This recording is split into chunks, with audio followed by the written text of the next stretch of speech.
आमचे एवढं सरकारविरुद्ध संघर्ष केलेलं दुसरं पक्ष नाही आहे. असं असताना नामुष्कीचा पराभव वयाच्या 80व्या वर्षी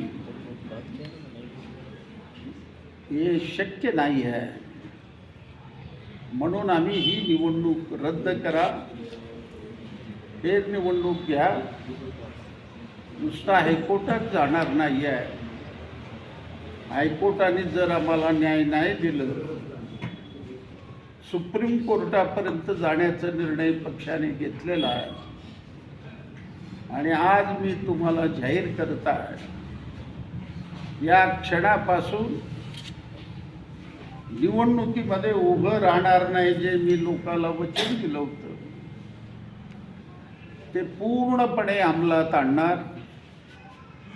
आमच्या पक्षाचं नवीन नेतृत्व आम्ही उद्याला आणून रस्त्यावर उभं करू.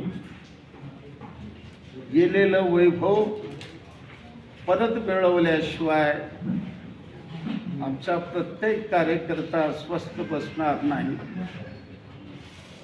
हा जिद्दीने मैदानात उतरेल अशी अपेक्षा आहे. या निवडणुकीच्या काळामध्ये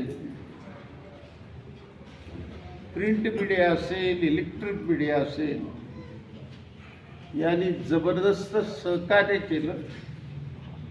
नुसतं सहकार्यच केलं नाही, आमची बाजू लोकांपर्यंत नेण्याकरता बहुमोल सहकार्य केला. आणि आज संविधान दिन आहे.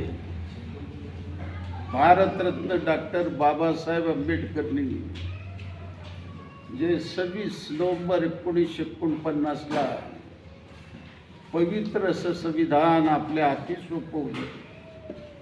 आज आम्ही शपथ घेत आहे ते संविधान वाचवण्याचं, ते संविधान टिकवून ठेवण्याचं आम्ही प्राणपणाने लढू. प्रसंग आलं, रस्त्यावर रक्त सांडायलाही पुढं मागं होणार नाही. ही भूमिका मार्क्सवादी कम्युनिस्ट पक्षाची आहे.